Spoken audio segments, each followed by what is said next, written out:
Welcome, today in front of me Ampere smartphone. I'll show you how to check battery health with Ampere App on this device. So first we should just get the application from the Play Store. That's why here in the search we'll enter Ampere. And now we should get this application. That's why I tap to install and wait a couple of seconds while this application downloading and then installing on your device.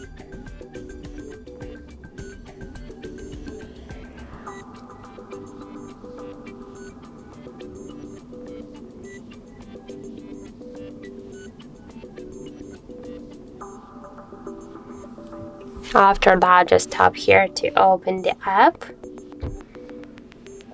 Click yes, I agree, be close. On the left down corner, tap to OK. And now we can see here the information about our battery health.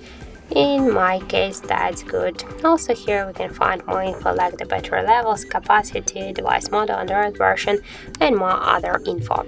So that's it. Thank you for watching, and if you find this video helpful, don't forget to leave a like, comment, and to subscribe our channel.